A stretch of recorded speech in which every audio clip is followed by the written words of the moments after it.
今天晚叔來到巴黎郊外的凡爾賽，很多遊客第一眼看到這座宮殿都會被它金碧輝煌所震撼，但如果只是把凡爾賽宮當成一座豪華宮殿來參觀，其實就錯過了一半。因為凡爾賽宮真正珍貴的地方不只是黃金、雕塑、油畫和水晶燈，而是這裡曾經發生過的故事。它曾經是法國絕對王權的舞台，是歐洲貴族爭相朝拜的地方，也是法國大革命前夕矛盾不斷積累的中心。更有意思的是，法國後來經歷革命、帝國、共和，凡爾賽宮卻一次又一次成為歐洲歷史的大舞台。今天我們就來看看這座宮殿究竟有什麼值得稱為鎮館之寶的。早在1623年，法王路易13在這片森林和沼澤環繞的土地上購買了地產，建造了一座小型的磚石結構的狩獵行宮，用於在打獵期間歇歇腳。這便是凡爾賽宮最早的雛形。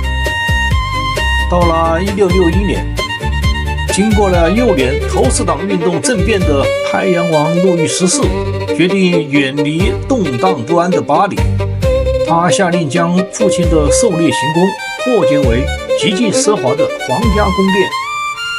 1682年，路易14正式將法國政府和宮廷遷至凡爾賽。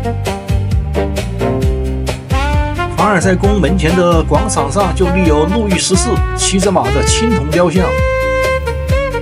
凡爾賽宮擁有約2300個房間，總面積約63154平方米。1979年，凡爾賽宮及其園林被列入世界文化遺產。但路易14為什麼如此執着於修建凡爾賽呢？這其實和一個非常重要的政治問題有關，因為他不僅僅是在建宮殿，而是在建一個權力中心。路易14有一句非常著名的自我定位：太陽王。太陽為什麼重要？因為太陽是所有行星圍繞的中心，而路易14希望法國的貴族也像行星一樣圍着國王旋轉，所以凡爾賽宮的意義絕不僅僅是住的豪華，它實際上是一套精心設計的政治系統。路易14把大量法國貴族召集到凡爾賽，讓他們離開自己的地方領地，來到國王身邊。每天清晨，數十名高階貴族會守候在國王臥室外，根據爵位高低被依次允許進入。能夠為國王遞上一條襯衫或幫忙扣上鞋扣，被視為至高無上的恩寵。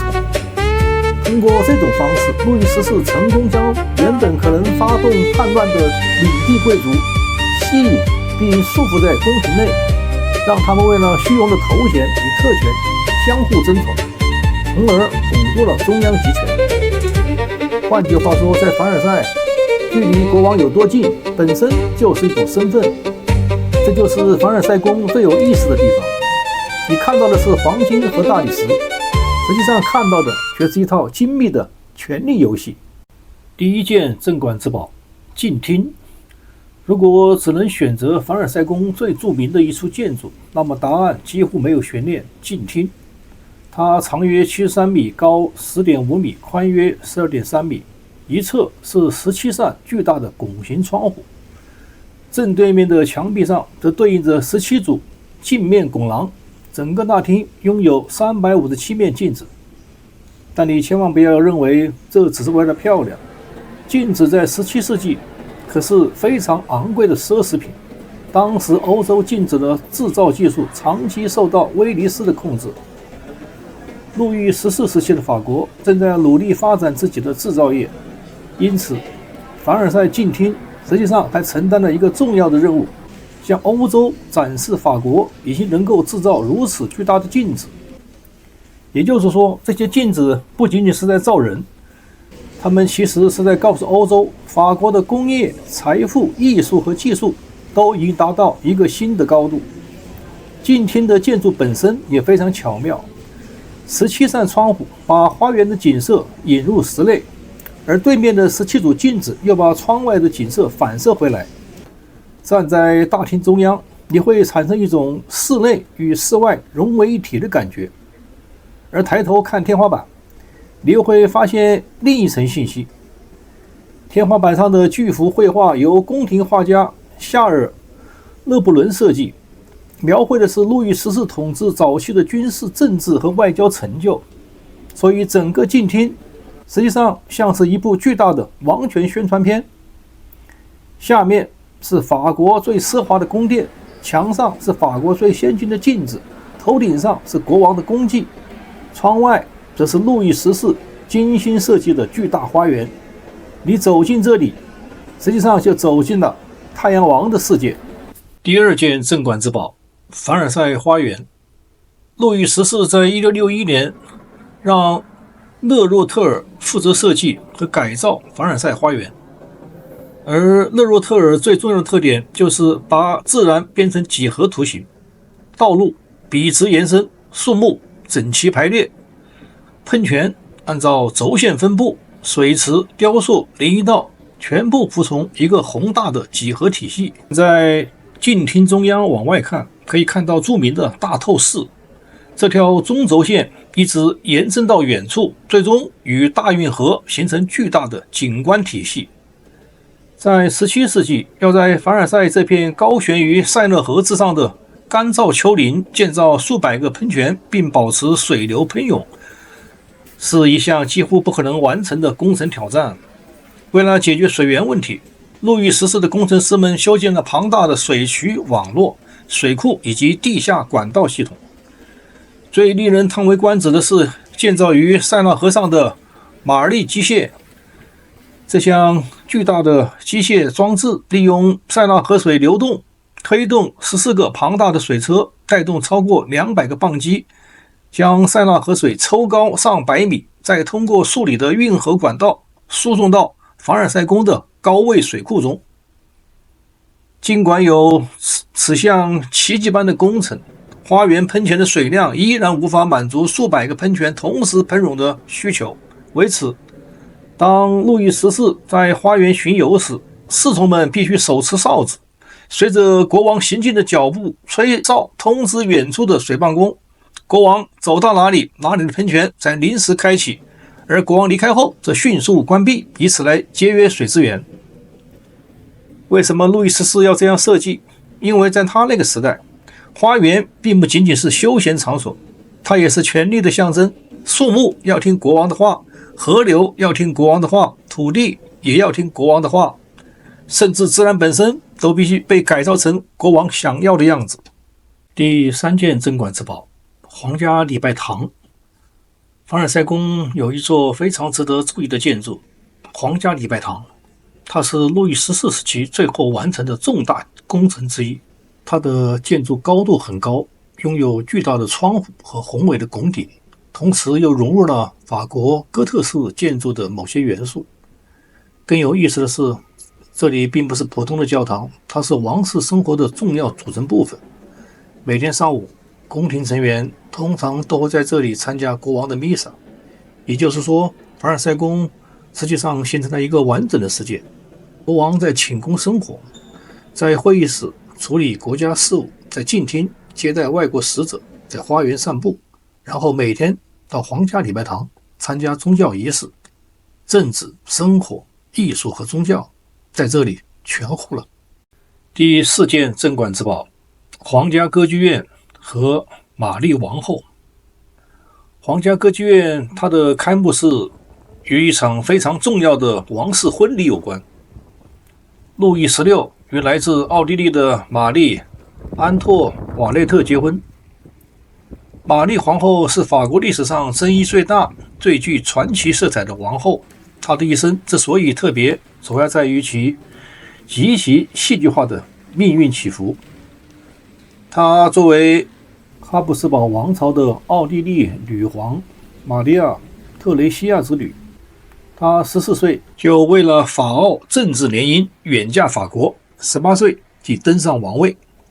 早期的她享受着法蘭西王室極致的奢華生活，然而革命爆發後，他與國王被軟禁，在他37歲時被送上了斷頭台。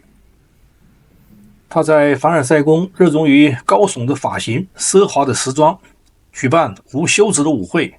在法國面臨嚴重財政危機和饑荒時，公眾將怨氣歸咎於他，稱他為赤字夫人。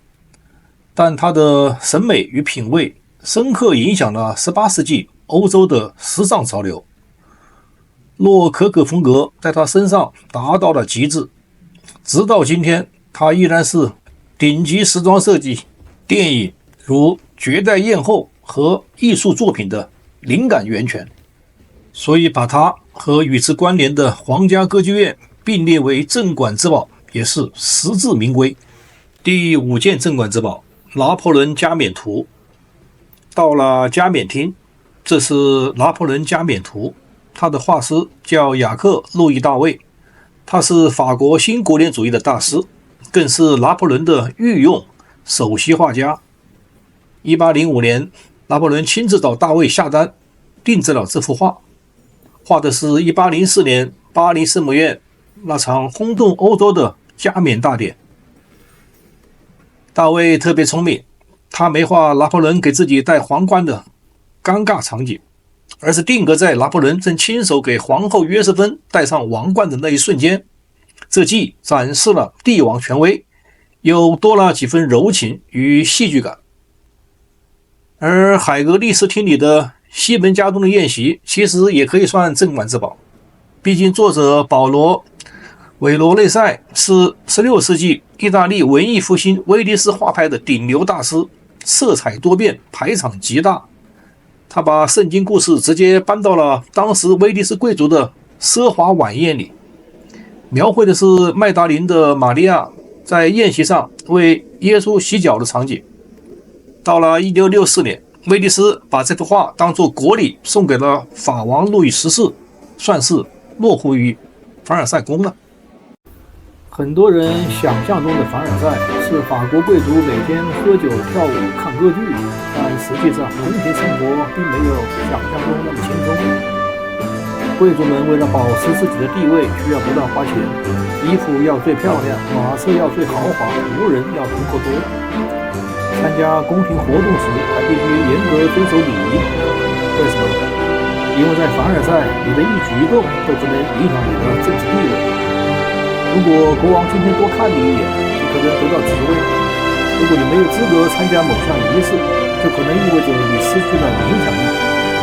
因此，凡爾賽宮實際上像一個巨大的政治競技場，表面上大家都在微笑，背後卻可能正在爭奪職位、財富和國王的信任。這就是路易14高明的地方。他把原本可能挑戰王權的貴族吸引到自己的宮殿裡，讓他們彼此競爭，同時圍繞國王運轉。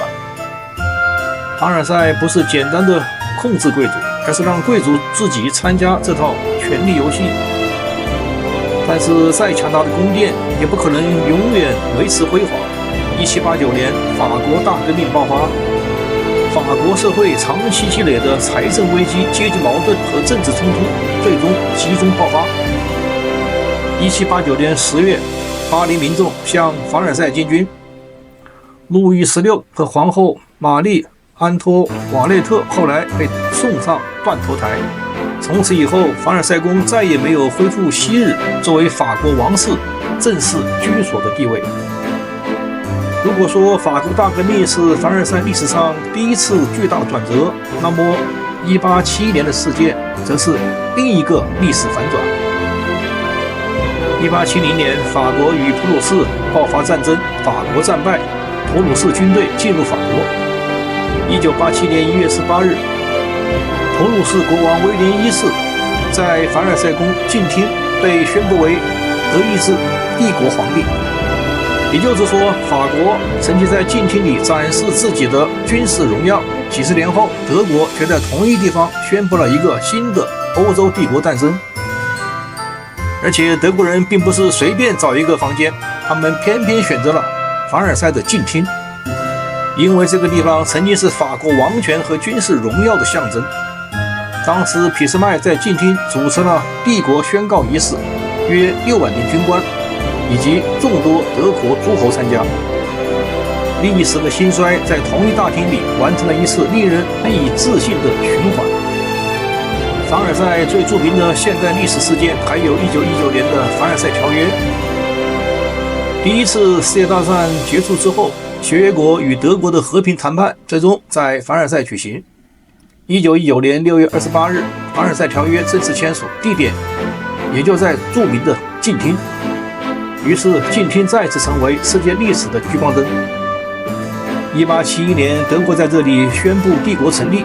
48年以後，德國在這裡簽署第一次世界大戰後的和平條約。同一個大廳，同樣的鏡子，同樣的天花板，但時代已經完全不同。這也是為什麼凡爾賽宮真正的價值，絕不僅僅是建築藝術，它本身就是一部歐洲歷史。所以，凡爾賽宮真正的镇館之寶到底是什麼？看到鏡廳，你會想到路易14如何利用建築展示王權，想到1871年的德國帝國，以及1919年的凡爾賽條約。看到花園，你會想到法國國王如何把自然變成權力的延伸。看到皇家歌劇院，你會想到歐洲王室對藝術的競爭。